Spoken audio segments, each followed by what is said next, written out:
Penúltimo vídeo sobre o profeta Isaías, sobre esse personagem bíblico lá do Antigo Testamento. Inclusive, há um livro só para ele, né, escrito por ele, ou pelo menos boa parte do livro escrito por ele, e que é um dos maiores livros da Bíblia, inclusive.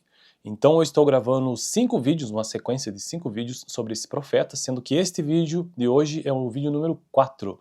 Então ainda resta um vídeo. Nos vídeos anteriores vimos que Isaías foi um profeta muito importante em Israel e que ele esteve atuante no século 8 a.C., ou seja, entre o ano 800 e 700 a.C., naquele período ali em que Israel, tanto Israel como, ou seja, o Reino do Norte como o Reino do Sul, Judá, enfrentavam dificuldades numa espécie de pré-conquista, como aconteceu, na verdade, com o Reino do Norte, que foi conquistado em 722, 723, 724 a.C., o Reino do Norte, né? E o Reino do Sul, Judá, também, depois, na sequência, foi conquistado pela Babilônia em 586.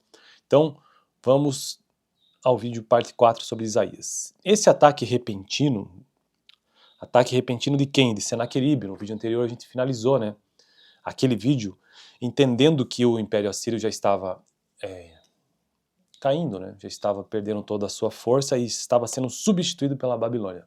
Mas ali, ainda no final do seu poderio, havia um rei bastante poderoso que foi o Senaqueribe, que tentou conquistar também o Reino do Sul, Judá, mas não conseguiu.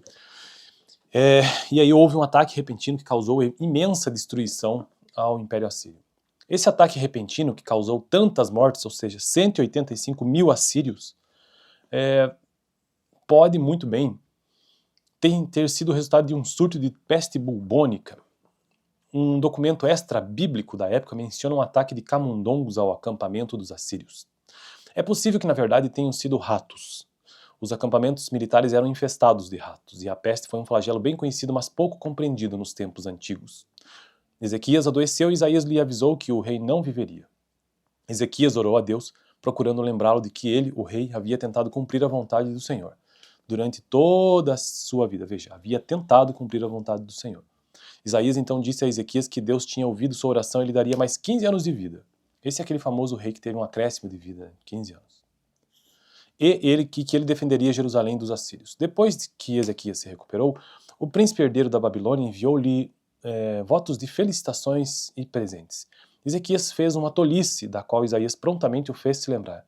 Para impressionar os enviados babilônios, que ele lhe mostrou todas as suas riquezas e a planta da cidade. Isaías profetizou: um dia, tudo o que há em seu palácio, bem como tudo o que os seus antepassados acumularam até hoje, será levado para a Babilônia. Nada ficará, fecha aspas, diz o Senhor. E alguns de seus próprios descendentes serão levados e se tornarão eunucos no palácio do rei da Babilônia. Fecha aspas novamente. Isso está lá no capítulo 39, verso 6 em diante do livro de Isaías. Em 597 a.C., exatos 100 anos após a morte de Ezequias, porque ele morreu então em 697, é isso, né? Essa profecia veio a se cumprir. Por mais de 2 milênios, enquanto se acreditou que ele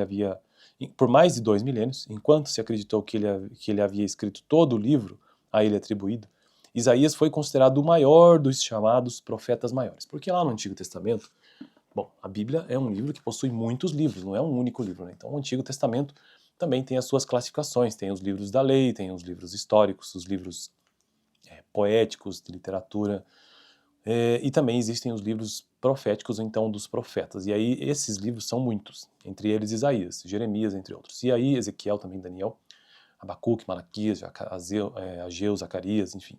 E aí esses livros proféticos, ou dos profetas, são divididos em 2 categorias, profetas maiores e menores, sendo que Isaías faz parte da coleção, ou da sequência dos profetas maiores. Hoje em dia, várias pessoas defendem com convicção que ele escreveu somente os 39 primeiros capítulos, como eu já disse lá no vídeo número 1, né? Lembrando que esse é o vídeo número 4 sobre Isaías, são 5 vídeos. E lá no vídeo número 1, descobrimos que o profeta Isaías possivelmente é uma possibilidade. Pode ser que ele tenha escrito tudo, sim, só que o período abarcado ali em todo o relato dos 60 e poucos capítulos do livro de Isaías é um relato, 66 capítulos, que ele está acontecendo por 200 anos, ou seja, ou não foi Isaías que escreveu o livro todo, ou ele sabia realmente todo o futuro que pôde ser descrito no livro, ou basicamente essas duas possibilidades, né? Ou então, bom, alguém escreveu alguém escreveu esse livro dividido em algumas pessoas, ou então ele realmente tinha essa noção perfeita de todo o futuro. Existem essas duas possibilidades. Eu fico com as duas, né? Que pode ser que textos eles sempre acabam sendo modificados de alguma maneira, para o bem ou para o mal, né? Ou acrescidos de alguma coisa, isso não é um problema. Mas, de modo geral, eles são sempre mantidos fidedignos. Mas, nesse caso aqui, nós vimos no primeiro vídeo que este livro de Isaías possivelmente tem 3 partes, sendo que a primeira parte, que vai do capítulo 1 até o capítulo 39, é possivelmente a parte que Isaías realmente escreveu. E as outras 2 partes, 40 aos 55, 55 aos 66, outros escritores. Mas que sempre estão em concordância. Por mais de 2 milênios, enquanto se acreditou que ele havia escrito todo o livro a ele atribuído, Isaías foi considerado o maior dos chamados profetas maiores, como eu já disse. Hoje em dia, várias pessoas defendem com convicção que ele escreveu somente os 39 primeiros capítulos, e muitos estudiosos acreditam que até mesmo essa parte teria sido redigida por 2 ou mais diferentes autores. É inútil tentar demonstrar a posição de qualquer um dos profetas, pois cada um deles teve uma missão diferente e cada um teve uma influência singular na história judaica. Por qualquer critério, no entanto, Isaías pode ser considerado um grande gênio e um formador do futuro pensamento judaico. Ao contrário de muitos dos profetas, ele aceitou seu chamado prontamente e de um modo quase entusiástico. Eis-me aqui, envia-me a mim. É verdade, né? Ele não resistiu em nenhum momento. Eis-me aqui, envia-me a mim. Além disso, ele também era uma influência que dava equilíbrio àqueles que o ouviam e um arqui-inimigo dos que não o ouviam. Na mente das pessoas, 2 categorias de profecias de Isaías se sobressaem. A primeira consiste nas profecias de Isaías sobre o que normalmente se conhece como remanescente de justos, e a outra é constituída de suas profecias messiânicas.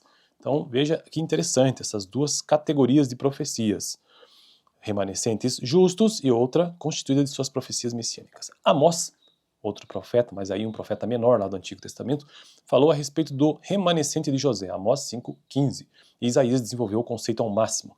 Isaías nunca usou a expressão remanescentes justos, apenas remanescente, embora o primeiro termo tenha se tornado uma máxima de seu ensino de que, sob dificuldades e perseguições, sempre haverá um remanescente dos fiéis que não hesitará e que sobreviverá para levar a fé adiante. O cristianismo concentrou-se nesta profecia durante as perseguições nos primeiros dias, quando muitos renunciaram à fé e caíram à beira do caminho. Bom, então eu finalizo por aqui, esse vídeo ficou um pouco extenso, né? E no próximo, último vídeo sobre Isaías, parte 5. Vídeo anterior, parte 3, deixaria aqui no final. Valeu!